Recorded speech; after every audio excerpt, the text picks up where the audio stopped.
When you go in a forest, do you often feel like that you're not alone? That there's someone there in the forest watching you? Because if so, you better hope it's not the deer woman, because she has to be one of the most dangerous spiritual beings out there. So it's best to never, ever encounter her. So today, I will be telling you her origins of where she possibly came from. Let's get right into it. The deer woman can be traced to many of the eastern woodlands and central plains tribes that came to Oklahoma, although her legend extends even into the Pacific Northwest. She is a type of supernatural being from spirits or gods. It is said she is attractive and alluring, but if you look closer, you will see horns atop its head, hooves where feet should be. She lures her victims away from other people by the sight of the lovely creature. They assume she is a human female, getting their attention for fun time and companionship. When the victim has followed deer woman far enough, she will turn on them, devouring their flesh to appease her monstrous appetite. There are many variations of her story, describing her as everything from Nunhi to witch or normal human originally. In her more beneficent aspect, she is associated with fertility and love. According to the Ojibwe tradition, she can be banished through tobacco, chant, but in most tales, the only way to save oneself from deer woman is to look on oneself from deer woman, is to look at her feet, see her hooves, recognize for who she is before she gets you alone. It's been a while since I've written any of my experiences, mainly because there are only so many, and some of them I have to talk to people to corroborate things, to see things from their perspective, and jog my own memory. And when it comes to these stories, it's generally because I was a little too young to remember the details. Thankfully, my older cousin Lisa was there, even though it took a little bit, to encourage her to talk about it. Her hesitation mainly came from the fact that a lot of stories and legends that were passed down to us as Native American children were seriously brutal, or else a lot of ghost stories and hauntings that are European based tend to be more ethereal and focus mainly on the psychology of the situation. And a lot of our legends are physical things, creatures, entities within the world you can touch and can see where they walked. And stories were told of how contending with these legends brought about pain, terror, and death. I was around 8 when this happened. We used to take vacations to visit our family in Wisconsin a couple times a year and spend a week and catch up with family and relax in familiar stomping grounds. It was always fun, especially for me since I was a little kid. And my older cousins and my older brother would bring me along on a lot of their excursions, provided that I kept my mouth shut and didn't say anything to our parents. To me, that meant late night runs to all night diners where they would smoke, snack on fries, I'd have a milkshake, and just hang out. Listen to cool older music and horse around. The one night in autumn, we had a little thing planned. Lisa's parents were out of town for a few days, so the house was hers. She was 18 at the time and was looking forward to getting a case of beer where we could all go and hang out at her place in the middle of the rural section of Wisconsin Dells. She lived out where a lot of the forested area was slowly being turned into a golf courses and resorts for tourist community. It was causing a lot of problems for local wildlife. Herds of deers were being displaced, and a lot of car accidents were happening because they had nowhere to turn. The woods were disappearing that quickly. My older brother Al had told me about one time a few years ago, earlier, that he had a runoff with Lisa and some of her friends to camp off in the woods.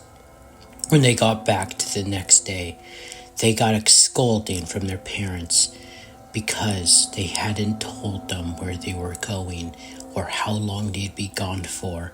He said that Lisa's mom told them a story about a woman that lived out in the wilderness, and she would prey on children that didn't stay near the villages and the safety of the fire of the early Ho-Chunk people. If you disobeyed, there was a chance you would run into her and she would strangle you in the darkness of the night. The next morning, spread out on a tree would be the skins of any children that she caught, and the rest was different depending on who you asked.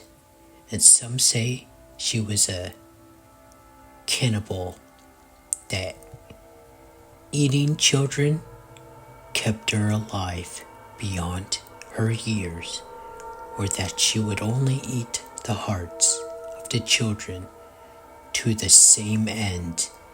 And was enough as a story that my brother was kind of scared straight because of it. But he was a teenager now and ready to forget all of those stories that we'd once held in the back of our minds. In the middle of the night, he was sitting in the passenger seat as Lisa drove through the thin and dark country back roads leading to her friend's house. I remember that it was the first time I ever heard the red hot chili peppers and was distracted for the most part. We returned left down a rural road for another stop to pick up some movies and music that she had lent out to a friend, and the friend wouldn't be there but had said the case of beer and tapes would be just inside the porch to pick up. Everything was going smoothly until we made that turn down that road. Remember sitting in the back seat, messing around with some of the books and whatnot were piled there. The car slowed down to a near crawl, and I remember my brother and Lisa muttering stuff to each other. "Oh shit," they said in near unison. As a kid, I had the ability to miss everything that happened around me. I remember Lisa pulled over to the side of the road and gunned the engine with a little more urgency than needed.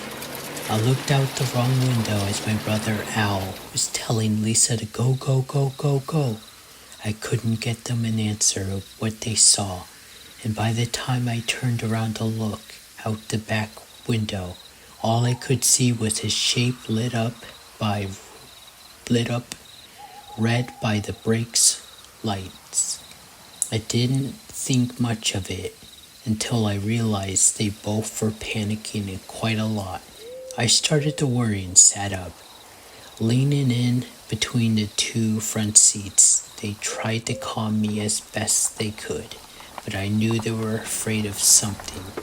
When we got to the house, the gravel driveway was covered in short order as the car moved up to the house, and the headlights lit up the house. I saw Lisa jog into the porch, started to look around, and what was supposed to be easy to find was a lot harder.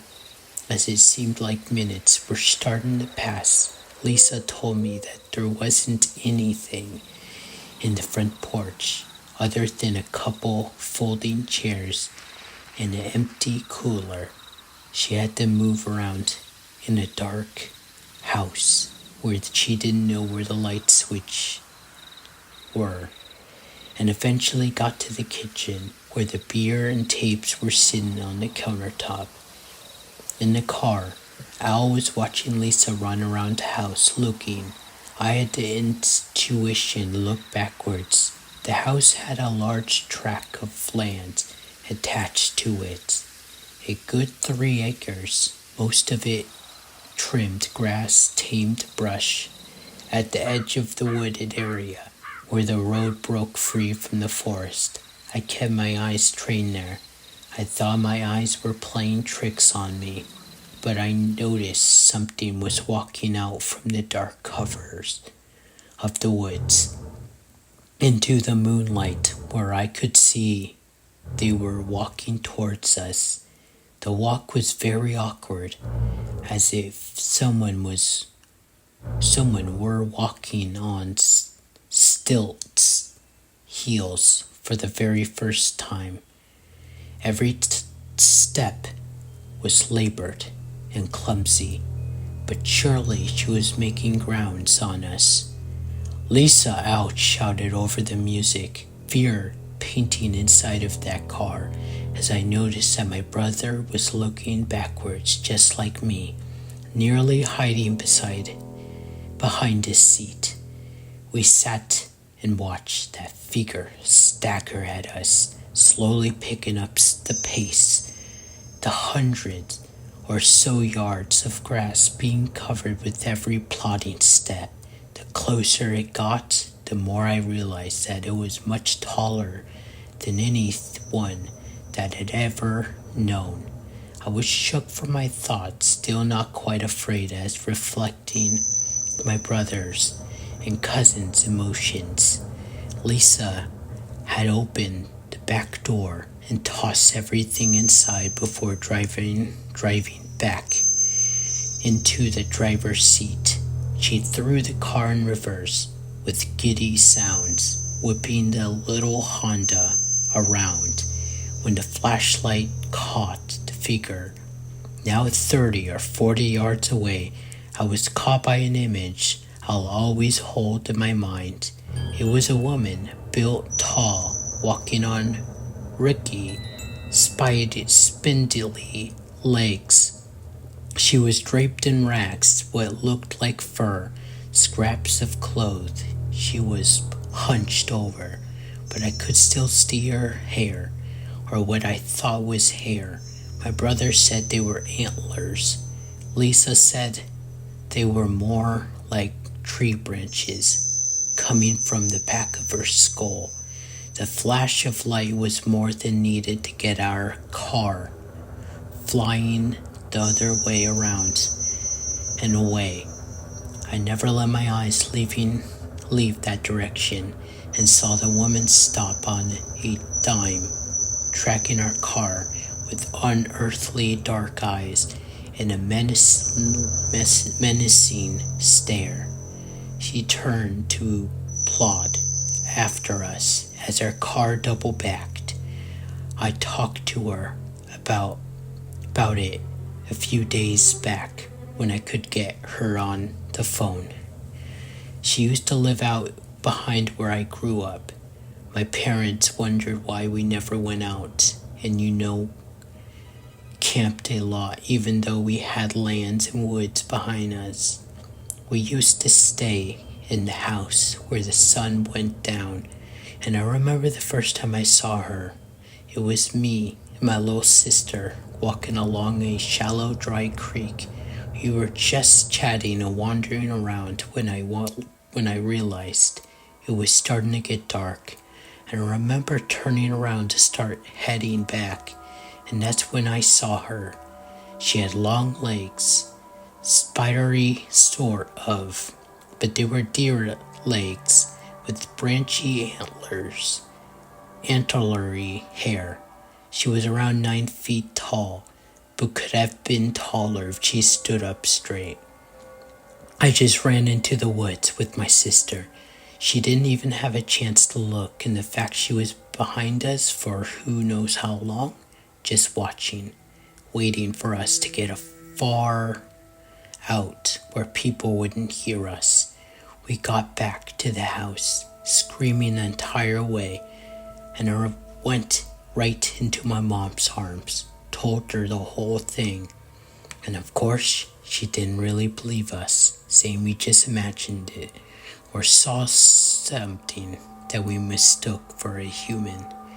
Lisa turned the car in the driveway when the beams caught her about 30 yards away.